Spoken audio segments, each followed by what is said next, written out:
दोस्तों, नमस्ते। Welcome back to play maker.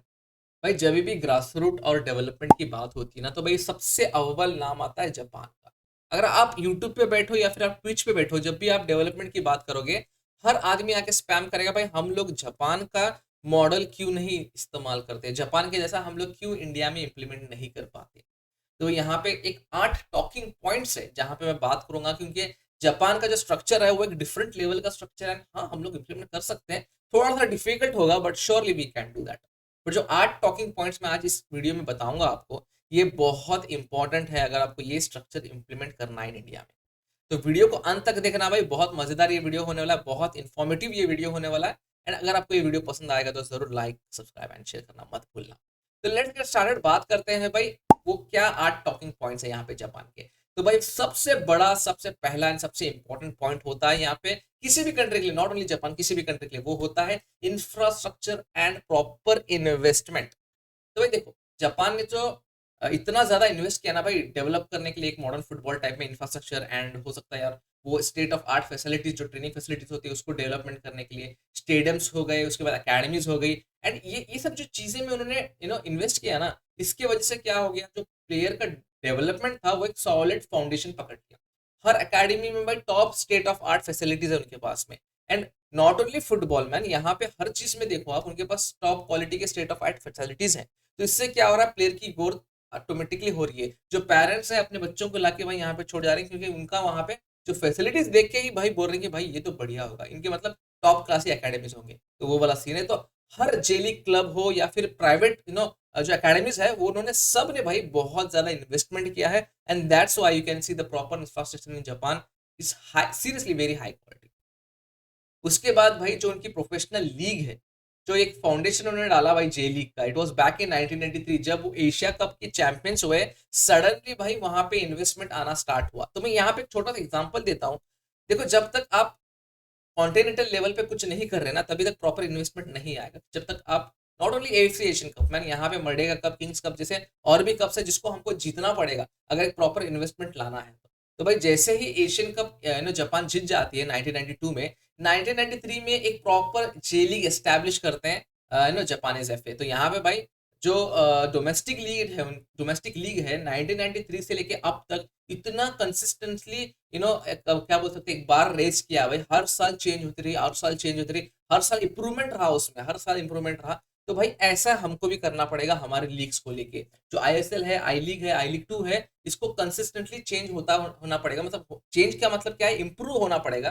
तभी जाके कुछ ना कुछ नया एक कॉम्पिटिटिव एज आएगा हमारे जो लीग स्ट्रक्चर में। तो उसके बाद भाई सबसे बड़ा चीज उन्होंने किया यूथ डेवलपमेंट का। जापान जो है भाई बहुत ज्यादा यहाँ पे ध्यान देता है। मतलब एक टाइप ऑफ बोल सकता है स्ट्रॉन्ग एम्फेसिस है उनका ऑन यूथ फुटबॉल। ये सब क्यों है, क्योंकि उनको पता है भाई ग्रास रूट लेवल अगर आपका ठीक रखोगे, ग्रास रूट लेवल आप आपका एक टॉप नॉच रखोगे, तो सडनली वहां से आपको बहुत ज्यादा मदद होगी। तो आपको बार बार जाके भाई ओसीआई प्लेयर्स के पेयर ना पड़ना पड़ेंगे, बार बार जाके पीओआई प्लेयर्स के पेयर ना पड़ना पड़ेंगे। एंड चलो हमारी गवर्नमेंट तो अलाउ ही नहीं करती है, बट फिर भी ये बाहर की कंट्रीज जो अलाउ करते हैं उनके साथ में ये होता है कि भाई बार बार प्लेयर्स को बुलाओ, खिलाओ वगैरह वगैरह, वो सब होता है। तो फिर इनके साथ में ये नहीं होता, जापान के साथ में ये नहीं होता। जापान का प्लेयर कोई प्रीमियर लीग में जाता है या फिर कोई भी ला लीगा में जाता है, तो वो वापस आके अपने कंट्री के लिए यहाँ पे रिप्रेजेंट करता है। क्यों? क्योंकि जो जापानीज फुटबॉल एसोसिएशन है ना, उन्होंने एक प्रॉपर इंप्लीमेंट किया हुआ, यहाँ पे कॉम्प्रिहेंसिव इंप्लीमेंटेशन किया है। ट्रेनिंग, कोचिंग प्रोग्राम का, यूथ की स्किल बढ़ाने का, टेक्निकल अंडरस्टैंडिंग करवाने का, फिजिकल कंडीशनिंग करवाने का फ्रॉम ए यंग एज। तो भाई वो प्लेयर के दिमाग में है, this is what I am right now because of what I have train in my country.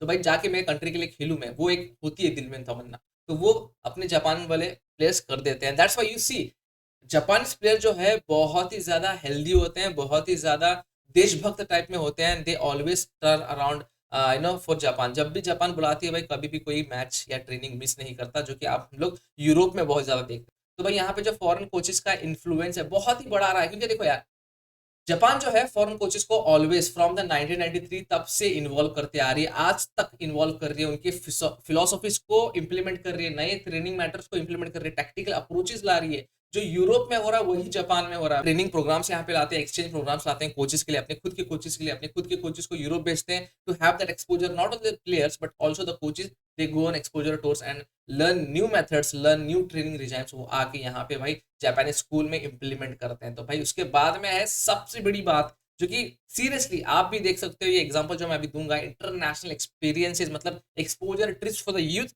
Till the under 23। तो यहाँ पे हमारी जो टीम है अंडर 17 का, आपने देखा होगा भाई, स्पेन गई थी, उसके बाद जर्मनी गई थी, एक्सपोजर ले रही थी, उसके बाद हमने यूएई से खेला, उसके बाद बहुत सारे ऐसे टीम्स के साथ में खेला, कतार के एस्पायर एकेडमी जाके हम लोग खेले, तो फिर हमको कितना फायदा हुआ, हमारे गेम प्ले में कितना चेंज आया, आपने देखा होगा भाई। तो यही चीज है, जापान क्या करती है, अपने यूथ सिस्टम को, अपने अंडर 14 को, अंडर 15 को, यहाँ अंडर 14 से वो सेंड करना स्टार्ट करती है अपने एक्सपोजर टूर्स पे, एंड अंडर 23 तक वो सेंड करते हैं एक्सपोजर टूर्स पे। तो भाई इन्विटेशनल बेस्ट टूर्नामेंट्स होते हैं जहां पे वो जाते हैं, परफॉर्म करते हैं। तो that's been the exposure thing for Japan, and उससे बहुत ज्यादा उनका फायदा हो रहा है। इंडिया को भी ये इंप्लीमेंट करना पड़ेगा भाई। उसके बाद जो एक सबसे इंपॉर्टेंट थिंग मैं बोलना चाहूंगा वो है एशियन फुटबॉल कॉन्फेडरेशन जो है, उन्होंने एक जीता था वो 92 में। तो भाई उसका बहुत बड़ा प्रभाव था इन टर्म्स ऑफ इन्वेस्टमेंट, क्योंकि जब जापान फुटबॉल में जीती तो भी सडनली एक बूम आया इन्वेस्टमेंट में। तो यहाँ पे 92 में वो चैंपियंस रहे, 2000 में चैंपियंस रहे, 2004 में चैंपियंस रहे, 2011 में चैंपियंस रहे। एंड भाई सीरियसली इन्होंने इतना ज्यादा मेहनत किया भाई यहाँ पे जापान ने, तो एक अलग लेवल का मेहनत किया है regarding football also, regarding implementation also, and regarding winning the top notch continental cup. भाई वर्ल्ड कप में भी तो हर बार आते ही आते हैं, लास्ट टाइम भी थोड़े इसमें मिस हो गए कि भाई, नहीं तो वरना वो भी सेमीफाइनल तक आ सकते थे। तो भाई यहाँ पे उन्होंने दिखाया है, जो कॉन्टिनेंटल अपोनेंट्स है या फिर जो वर्ल्ड अपोनेंट्स है, उनको सबको हराया है, उनको उनके सामने बहुत उम्दा फुटबॉल खेली है। एंड भाई जिस कंट्री में भी जाते हैं, उनके फैंस हो, उनके प्लेयर्स हो, टॉप प्रोफेशनल होते हैं। प्लेयर्स जो है अपना एक प्रॉपर एटीट्यूड मेंटेन करके रखते हैं, अपना क्लीननेस मेंटेन करके रखते हैं, बहुत फ्रेंडली होते हैं, एंड उनके फैन भी होते हैं भाई एकदम टॉप क्लास फैन के जैसे। चेंज जो होता है, रिफॉर्म जो होता है, वही इंडिया को आगे लेके जाएगा भाई। यहाँ पे और एक चीज जो है 7वें नंबर पे जो आती है वो है टेक्निकल एंड टैक्टिकल एडेप्टेबिलिटी। तो भाई जो जापान के प्लेयर्स हैं वो तो अपने टेक्निकल स्किल्स के लिए जाने जाते हैं, डिसिप्लिन के लिए जाने जाते हैं, अपनी जो एबिलिटी है टू अडेप्ट टैक्टिकली उसमें जाने जाते हैं। जब भी देखो आप कौन से भी इन्वायरमेंट में खेल रहे होंगे, गल्फ इन्वायरमेंट में खेल रहे होंगे तो वहां का वो अडेप्ट कर लेते हैं, अगर वो खेल रहे हैं यूरोपियन इन्वायरमेंट में, वहां का वो अडेप्ट कर लेते हैं। भाई कोई भी इन्वायरमेंट उनको दो, प्रॉपर अडेप्टेबिलिटी वो दिखाते हैं। तो ये कैसे होता है, ये टेक्निकल डेवलपमेंट से होता है। देखो यंग एज से भाई आपको बार बार एक्सपोजर मिल रहा है, अलग अलग कंट्री का एक्सपोजर मिल रहा है, अलग अलग चीजें मिल रही है। देखो एक कोई प्रोफेशनल प्लेयर हो तो उसको तो मतलब पता ही होता है कि कैसे क्या करना है, बट जो यंग एज के प्लेयर्स होते हैं भाई, उनको यहाँ से एक्सपोजर टूर्स दिए जाते हैं, उनको एक प्रॉपर ट्रेनिंग रिजाइम किया जाता है, जिसमें उनको अंडरस्टैंडिंग आ जाती है कि भाई मुझे क्या करना है, कौन से एरिया में जाके कैसे खेलना है, कौन से एरिया में जाके कैसे अडाप्ट करना है। तो इसके वजह से क्या होता है, बहुत ज्यादा उसको क्या बोलते हैं यहाँ पे सफलता मिलती है। तो भाई 8th point and the main point is strong footballing culture. तो भाई स्ट्रॉन्ग फुटबॉलिंग कल्चर होना बहुत ज्यादा इंपॉर्टेंट है। अभी तक इंडिया में वो नहीं है मेरे हिसाब से, देखिए जितना मैंने देखा है, ठीक है अभी थोड़ी राइज हो रही है इंडिया में भी फुटबॉल का जो कल्चर है, but still it's not the same has अगर हम लोग दूसरे कंट्री से कंपेयर करते हैं उतना वो सेम नहीं है।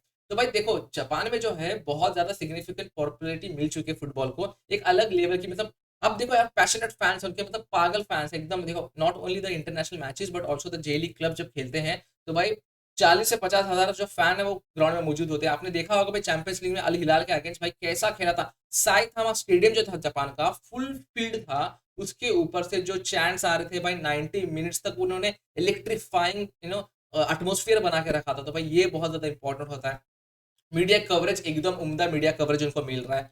एंड उसके बाद में भाई वो लोग इस स्पोर्ट को सेलिब्रेट करते हैं भाई, हारे जीते आप देखो भाई, हारे या जीते दे सेलिब्रेट दिस स्पोर्ट। ऐसा नहीं कि भाई हारे तो भाई छोड़ो यार हार गए जाते हैं वगैरह, ऐसा नहीं है। They stay, they motivate their team and then they leave from the stadium, ऐसा वाला है। एंड उन्होंने एक बहुत ज्यादा सपोर्टिव एनवायरनमेंट बनाया है यहाँ पे। भाई देखो यहाँ पे मैंने कभी कभार मेरे स्ट्रीम में भी बताया होगा भाई, इंडिया में फुटबॉल को लेके अभी भी रेसिज्म है, इंडिया में फुटबॉल को लेके अभी भी वो ऊंच नीच होती रहती है, रिलीजन बेस्ड रेसिज्म होता है, ये सब होता रहता है इंडिया में, बट ये जापान में नहीं होता। तो this is the main thing भाई, ये सब चीजों को हमको हटाना पड़ेगा फुटबॉल से। फुटबॉल पॉलिटिक्स रिलीजन सबको अलग रखना पड़ेगा भाई। फुटबॉल एक अपने आप में रिलीजन है भाई, जो फुटबॉल को ज्वाइन करता है समझो वो आपका भाई भाई है, ठीक है। तो यहाँ पे वो एक चीज लाना पड़ेगा हमारे देश में। तो अगर ये सब चीजें लाते हैं, ये सब चीजें लाते हैं तो भाई जरूर अपने आप इन्वेस्टमेंट आना स्टार्ट हो जाएगा, अपने आप नए प्लेयर्स जुड़ने स्टार्ट हो जाएंगे, अपने आप पेरेंट्स सेफ कर फील करेंगे अपने बच्चों को इन्वॉल्व करने के लिए स्पोर्ट्स में। तो दिस आर द थिंग्स यार, ये सब जो चीज है वो बहुत ज्यादा कंट्रीब्यूट करते हैं आपके कंट्री के ग्रोथ में of football. Not only football यार, किसी भी चीज को देखो,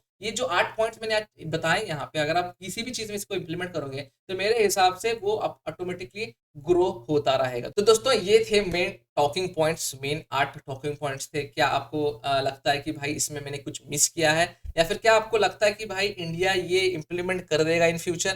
क्या लगता है आपको? सब यहाँ पे नीचे आप कमेंट सेक्शन में डाल देना। तो ऐसे ही वीडियोस के लिए प्ले मेकर को फॉलो करना मत भूलना। अंटिल नेक्स्ट टाइम, जय हिंद और जय भारत।